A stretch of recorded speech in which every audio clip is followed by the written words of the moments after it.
That brings me to the third reason why I think people ought to care about it, and it's because it affects your pocketbooks, folks.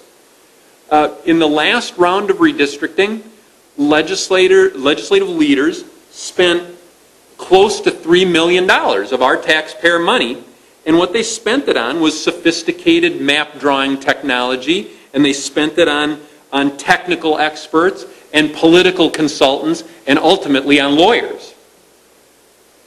And after spending $3 million of our money in the last go-round of redistricting after the 2000 census, they still didn't finish the work. They ended up going to court and they sued each other, and they ended up having federal judges participate in finalizing the product. And so one of the things that I've heard people inside the Capitol say is you can't blame gerrymandering on the legislators because it ended up being the courts that drew the lines. Well, my response to that is, why the heck did you spend $3 million on the consultants and on the lawyers and on the computer technology if you just handed the job over to the judges? Don't believe that for a second. If you hear legislators tell you that the judges are to blame for the way the districts are drawn, that's hogwash.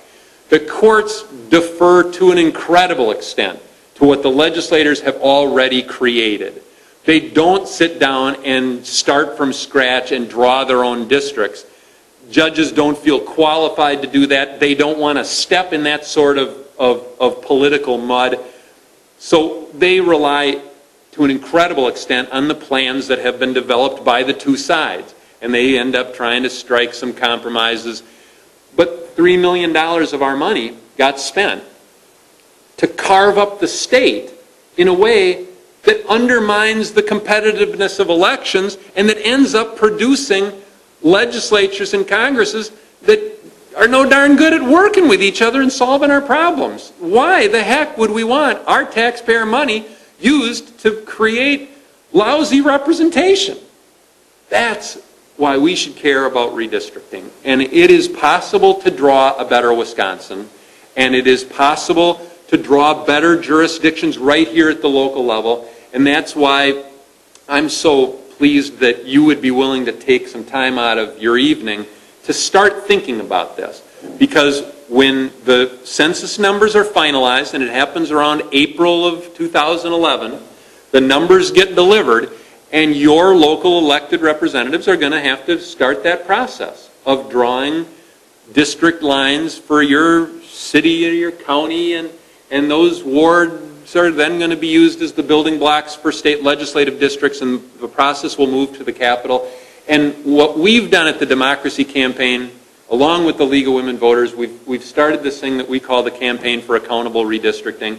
And what we want to accomplish this time around is the most accountable and most transparent redistricting process ever. And we believe that it's possible to do that because for the first time, never before, has technology, map drawing and GPS and all the kind of technology existed that has the potential of being put in the hands of citizens so that they can perhaps draw their own districts and say, and show elected officials, here's how you could draw these better. Here's how you could better serve our communities. Here's how you could create more quality representation for us. And, of course, we can have the technology at our disposal to critique what the kinds of plans that elected officials come up with and say, well, actually, you draw the lines this way, but, you could do it this other way and it would better serve us. So there's an opportunity here, and we're working hard with a regional network called the Midwest Democracy Network to come up, to develop the computer technology that we can then put out on the internet, open source technology that can be accessed for free, that people can use to critique what elected officials are doing, to perhaps have some redistricting contests and do some of this work on your own to show in public how this can be done better.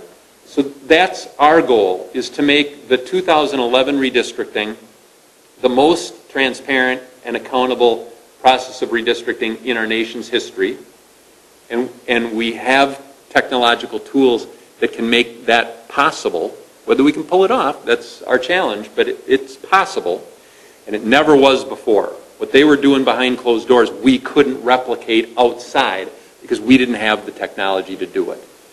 And then the other goal is to ultimately build awareness of the problems and build support for a different way of handling redistricting. And that's where I want to finish up tonight before we move on to questions.